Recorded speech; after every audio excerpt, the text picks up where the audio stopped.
Despite being called Tech Radar has one of the dumbest tech radars of all time, and yes, that was a lot funnier in my head. I'm 99% sure this article that we're about to read together was secretly sponsored by Apple or something, because it's one of the longest articles I've ever responded to in a video, but a giant chunk of it basically just reads like a transcript of an Apple conference. Like, this is the most out-of-touch, shilly article I've read in a really long time. And you'll notice that the published date is August 9th of 2022. This article has been sitting in my video backlog for over a year now, and I just haven't had the stomach to finish my response to it. But now here we are in 2024, and literally none of the predictions made in this article have come true. So I think it's safe to say we're free to laugh at it a whole bunch. I also love how smack dab at the top of the article is a disclaimer about affiliate links. Like, just in case you needed any more evidence that this is the shilliest of shill articles you could ever ask for. But this article is stupid long and stupid, so I won't keep you guys hanging any longer. Let's just dive into the stupid together and make sure you have a life raft so you can stay afloat on the river of stupid. Have I mentioned that this article is really stupid? The article is called "Macs Look Like the Future of PC Gaming, Whether PC Gamers Like It or Not. Apple Silicon Could Turn Macs into Gaming Consoles." Which, by the way, if you're trying to convince someone of your point, perhaps the worst way of doing that is by starting the article by saying the opposition is wrong whether they like it or not. Like, immediately establishing yourself as an elitist prick is probably not the best way to get people to take you seriously. When we think about PC gaming, generally speaking, we don't think about the Mac. Most PC gaming rigs are brightly colored tower cases, acrylic or glass panels, and if you're lucky, some fantastic custom water cooling solution that raises the best gaming PC to the level of artwork. But the only thing that remains constant is change, and Apple, which has long been counted out of the PC gaming conversation for very legit reasons, is finally turning its sights back on the gaming field it had all but abandoned 2 decades ago. And the company feels like it's in a much better position to compete with Windows PCs than ever before.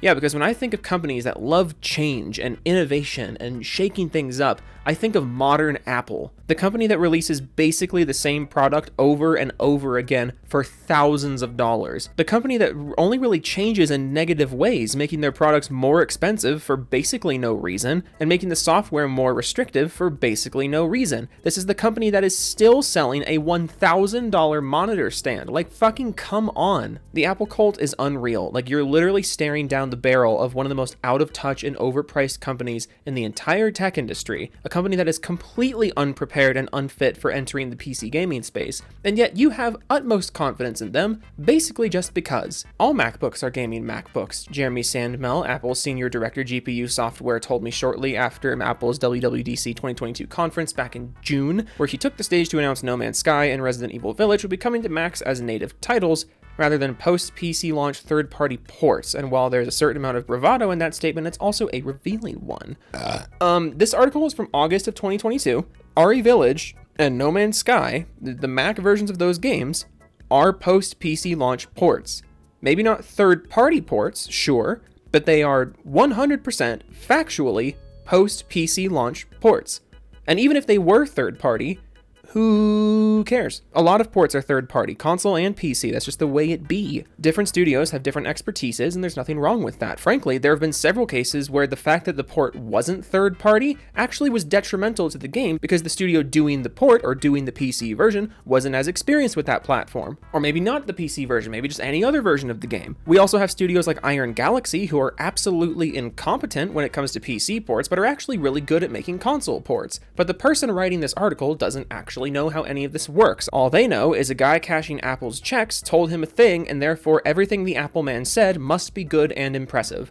Even if, in some ways, it's literally just wrong information. No Man's Sky and Resident Evil Village both came out long before this article was published, and yet you deliberately say that the Mac versions of these games are not post-PC launch ports. They literally are. They're not third party, sure, but again, that's really not a bragging point if you know literally anything about how gaming works. While I wouldn't put an Intel-based MacBook anywhere close to the best gaming laptops on the market, or honestly even the best cheap gaming laptops either, Apple Silicon really is another matter entirely, and while Sandmel's quip might strike some PC gamers as strange, if not downright offensive to the more hardcore among the audience, he's right in ways that even a lot of people might not yet realize.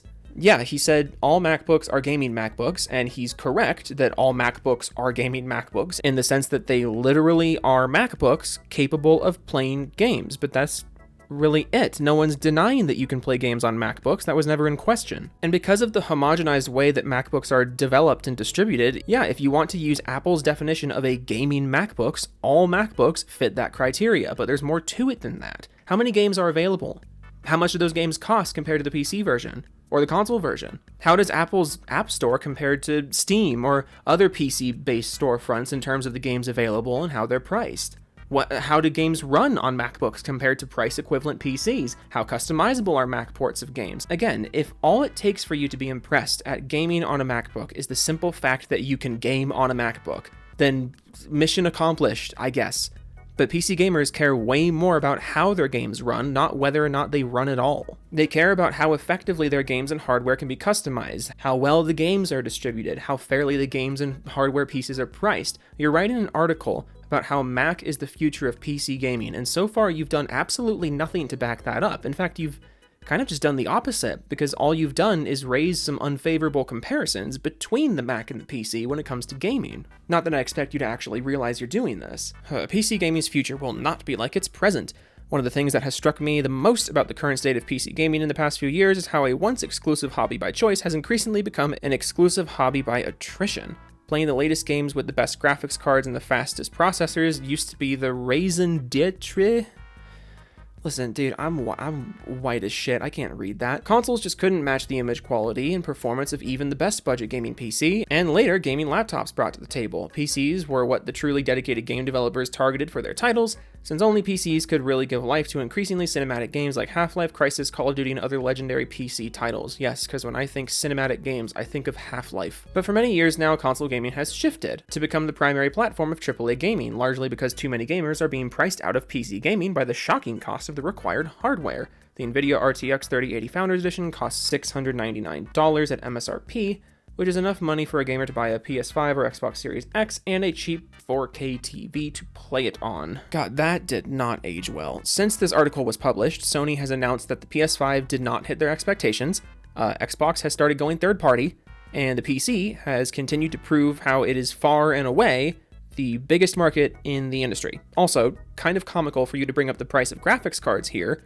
when you're literally going up to bat for the company selling a fucking $1,000 monitor stand. It might not be the face-melting 8K graphics teased by Nvidia for the RTX 3090, but at roughly double the price of the RTX 3080 Founders Edition, most gamers have long given up on experiencing 8K gaming on their PC. That's right, kids, Apple is the future of PC gaming because 8K resolution isn't widespread enough. Have fun getting literally any game on a Mac running at 8K resolution, but I digress. This has shifted the way game developers are starting to approach the games they make. As more players migrate to next-gen consoles over gaming PCs, which is something that's just not happening, there's literally no data to support that. Developers are realizing the benefit of targeting console development over the various configurations of high-end gaming PCs that exist on the market, and console gaming is now powerful enough to deliver PC gaming-like experiences at a much cheaper cost. I mean, that wasn't true when you wrote the article, and it's certainly not true now. It's because of the modern console industry that 30 FPS has once again become the standard for AAA games, after years of them promising 60 plus. I know you're a complete tech snob, and thus resolution is the only thing that matters to you, but believe it or not, frame rate is extremely important in a fucking video game. And even if we're just talking about resolution and texture quality and what platform gets the best screenshots, are you really going to tell me that even in 2022, the consoles had a noticeable advantage over the PC? Like, that's literally never been true, and it's even less true now than it was when Tech Radar shat this article out. Since Sony and Microsoft can tell game developers a year in advance what kind of hardware to target and even provide early dev kits in advance, this gives developers the ability to optimize a game to a tightly controlled and specific hardware configuration. Yeah, and developers are literally developing their games on PCs, so they don't need PC development kits. Like, are you serious? Sony and Microsoft provide devs with dev kits so they know what the locked hardware is that they're working for, but that's somehow better to you than just making the game for the platform you've already been programming on because ... Like, have you ever even thought about PC gaming before, let alone participated in it? If this advanced and focused knowledge that enables an AMD Zen 2 processor and an AMD Radeon RDNA 2 GPU with about as much power as the 1080p card in our AMD Radeon RX 6650 XT review to pump out 4K graphics with ray tracing at 120 FPS on the PS5, A lot of the quality depends on the developer itself, but knowing what your game is going to be playing on gives you a considerable advantage. I mean, if it really was as simple as you were saying here, then game performance would be a lot better on the consoles, but it's just not. There's another platform that shares this same essential characteristic, Macs, and particularly those with an Apple M1 chip and its more powerful variants. God, I'm sorry, I want to go back to this first part of the screenshot. Did you say that 120 FPS with ray tracing at 4K? Did you really just refer to that on a PS5? Genuinely, what game are you talking about? Like, truly, how are you saying this with a straight face? PS5 games are lucky to get 4K with ray tracing at 30 frames per second these days. Not that you would know that, because that would involve you knowing anything about this at all. Also, the Apple M1 chip fucking blows. I know I've been dumping on Apple a lot in this video, but I've been a MacBook guy for a long time. I think the MacBook is a genuinely good product if you can get one for below market price. Like if it's used or you get an older generation model. MacBooks are genuinely good products. They're just not nearly worth the asking price, at least in my opinion. But that being said, the shift from Intel MacBooks to the Apple M1 was a fucking rough transition. I've talked about this before in previous videos, but the first generation of M1 MacBooks are fucking awful. They've gotten better, but good lord, it's hilarious to me when Apple bros talk about how awesome the Apple M1 chip is or how great Apple's hardware is, when I'm literally over here with like an upper mid-tier gaming PC that absolutely farts over anything Apple has ever made. And I can tell you from experience that Apple transitioning from Intel CPUs to the M1 chip was an objective downgrade. I never had an issue with stuff crashing or stuttering during multitasking or anything like that on my MacBook until they switched to the M1 and I got one of the M1 models. And it's because of that the next time I need a new work laptop, I'm going back to Windows. Congratulations, Apple. You had a customer who was willing to pay a bit extra for your hardware because I thought it was a genuinely good product, but you pushed me back to your competitor because you got too up your own ass about what it is people actually liked about you in the first place. But I digress again. Are Macs and MacBooks growing into gaming consoles? Again, I think back to what Apple's Sam Mel told me when I asked him when Apple would develop and release a gaming MacBook. All MacBooks are gaming MacBooks. Yeah, of course Mac is not going to release a dedicated gaming MacBook. That would involve them making something for a relatively niche audience, which Apple is literally not capable of doing anymore. And before anyone says anything, I'm calling that niche in the sense that Apple typically makes products with mass broad appeal. It's part of the reason why they've been so successful. But making a gaming MacBook would require them to market the thing to people who both like Mac computers and also play games on their Mac computers enough to justify spending 4 figures on a new Mac computer to make the gaming experience better. Like that's what a gaming MacBook would be marketed to.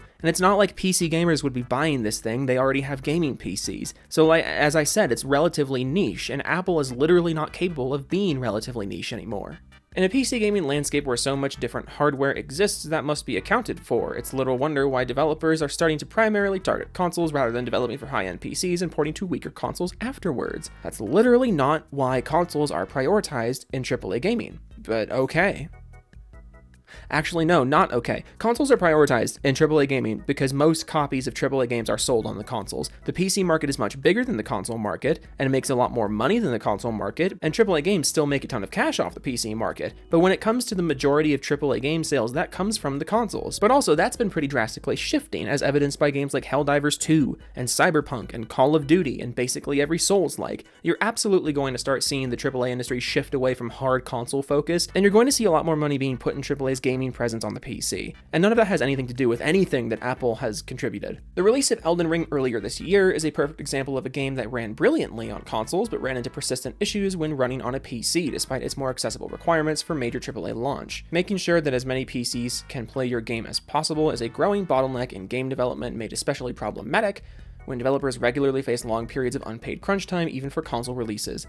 Yeah, Elden Ring had a lot of technical issues at launch on the PC. It also had technical issues on the PS5 and Xbox Series, but no one wants to talk about that. It's also rather inconvenient to your argument that the PC version of Elden Ring was patched up extremely quickly and currently has a 92% lifetime approval rating on Steam after 583,000 reviews. Because patching PC games is way easier and more efficient than patching console games because the patches don't have to be approved by Microsoft or Sony before they go live. The devs can just pump out the patches when they're ready. And I could be wrong about this, but I'm pretty sure Apple works the same way as Microsoft and Sony do in this regard. Like, I'm pretty sure it's way easier to get a patch or a hotfix live on a PC game than it is to go through the Apple App Store. I could be wrong about that. But if I'm not wrong about that, it's a bizarre thing for you to bring up. Ultimately, it's an obvious weak spot in a game studio's roadmap, one that made developing AAA games natively for Macs entirely unthinkable. With a shrinking user base, the math simply fails to math at some point. If it costs more to develop for a platform that you're ever likely to make from releasing on that platform,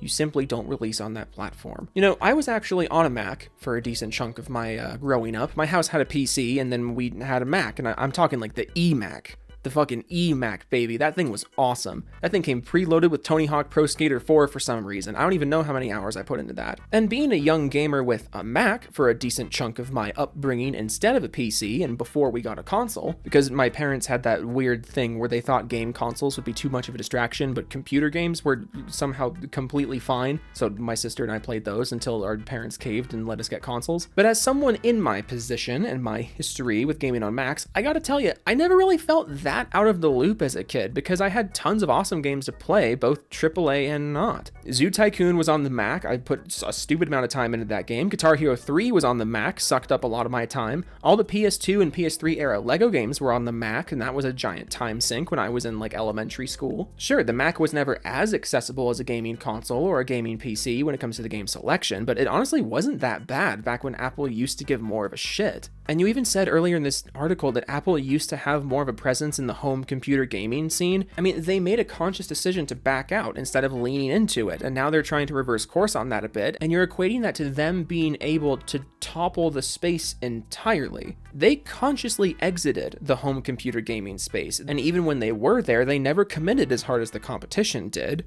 But anyways, phenomenal work being done on this article.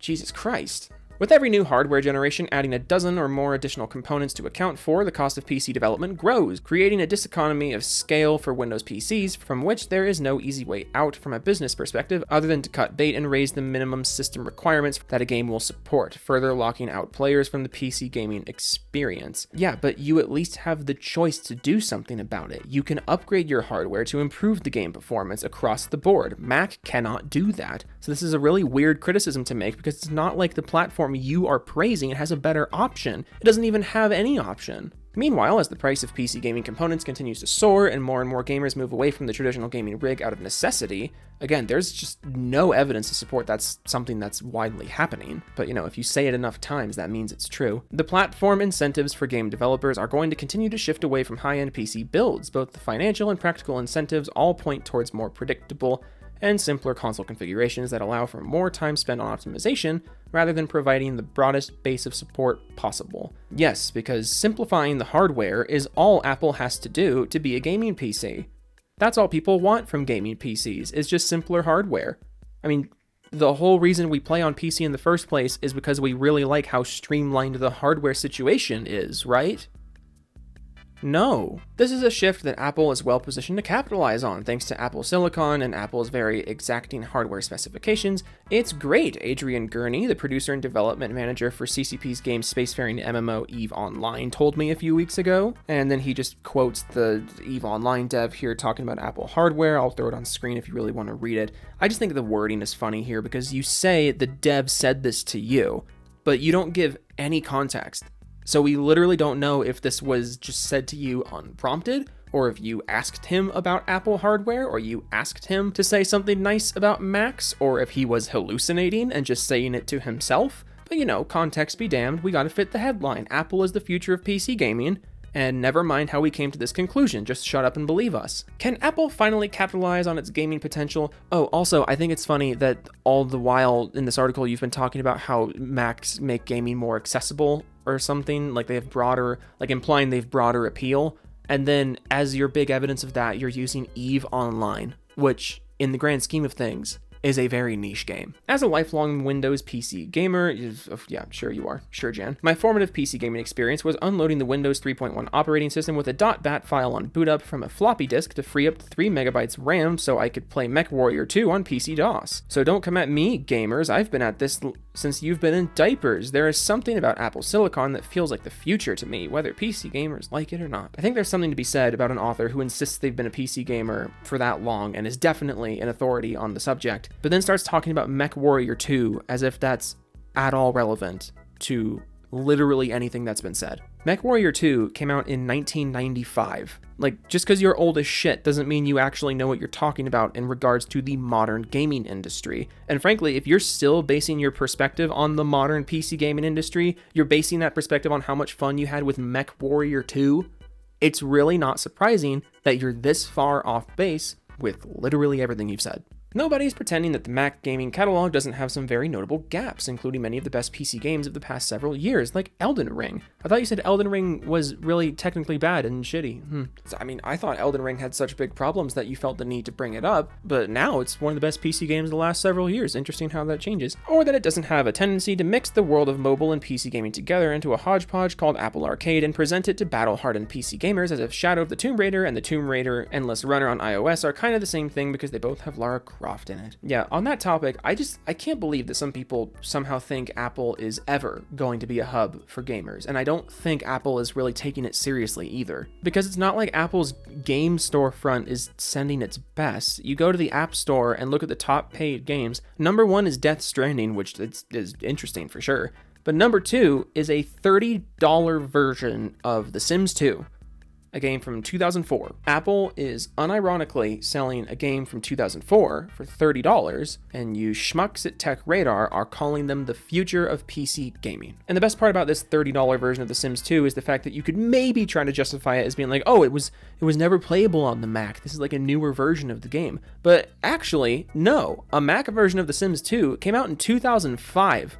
Meaning this game has been playable on the Mac for almost as long as it has existed, but also $30, please. Because what is Apple if not a constant cycle of upcharges for basically no reason? It's not just that the game selection is lacking, it's that the market on the Mac platform just kind of fucking sucks. And Apple is making no real attempt to remedy that, so obviously it's not going to change. I appreciate seeing more games be Mac accessible on Steam. I really do appreciate that, and I appreciate more games going to Mac. I think more games for more people is always good, but it's going to take way more than that if Apple actually wants to be taken seriously in the home computer gaming space. But you just don't seem to agree for some reason. It's weird. Like, what did Apple do to make you this confident in their ability to overtake PC gaming? It makes no sense. This has definitely contributed a lot to the skepticism around Mac gaming from the PC gaming community, and you can't really let Apple off the hook for that. But it's no small thing that Capcom is bringing Resident Evil Village natively to Apple Silicon, and the developers I've spoken to, as well as Apple itself, have confirmed that there is a growing interest in what Apple has to offer with its new hardware. Yes, fun fact, when you put a popular game on a piece of hardware that a lot of people have, there's a decent chance people are going to buy that game on that piece of hardware. Like, it's going to take way more than that to topple PC gaming or for Mac to be the future of PC gaming. We developed the Metal 3 software and Apple M1 hardware in concert together, Apple's Sandmill told me, and it's really this tight integration of the software and hardware development that we believe enables developers to use Metal API to directly access all of its high power performance and power efficiency of the GPU hardware. And it really can't be understated how much something like this can make a difference for game developers working on increasingly complex games, with teams of dozens if not hundreds of programmers, computer graphics artists, and QA professionals trying to corral millions of lines of code into an enjoyable gameplay experience without absolutely destroying themselves with overwork in the process. Then there's another long quote here that I'll just leave on screen if you want to read it, and then we're just going to keep moving forward, because at this point on, the article really just becomes a fucking circle jerk for Apple hardware, which, like I said earlier in the video, just makes it even funnier that this article is from 2022, because literally none of these things have happened. The importance of Apple M1 and M2 chips can't be understated. For all the grief MacBooks and Macs get from highbrow PC enthusiasts, there is no denying that M1 powered devices are extremely popular. Yeah, not for gaming. Not for gaming. The MacBook is not popular because of games. It is popular, and that's why games are going there. It's two very different scenarios. Just because the guy from Apple says, oh, all MacBooks are gaming MacBooks, just because he said it doesn't mean everyone follows along precisely with what his mindset is. That's just not how this works. It's never how the open market has worked. You can't try to compete with a gaming platform and then do none of the things that people liked that gaming platform for in the first place, and then be surprised when it doesn't really grow. Epic Games? Is that you? I have a link to the article down below. I also think this screenshot's funny. It's Apple's race to lose. Well, then they should fucking try harder. If you really insist that Apple is here to compete with PC gaming, and they really are like gonna be a big PC gaming competitor, it's not Apple's race to lose. They need to put in more effort. That's why it's not working. That's why this article is almost 2 years old, and literally none of your predictions have come true. I absolutely support more games going to Mac. I absolutely support Mac being a more gaming accessible platform. With how many people have Macs, I absolutely welcome more games being playable on Macs. I don't know why you wouldn't want more games playable on Macs. But for the love of God, learn literally anything about the market before you just write a shill piece for Apple. Because anyone who knows anything about said market knows that you're a doofus cake. God bless you, Tech Radar. Can always count on you for a chuckle and a half. Okay, toodles.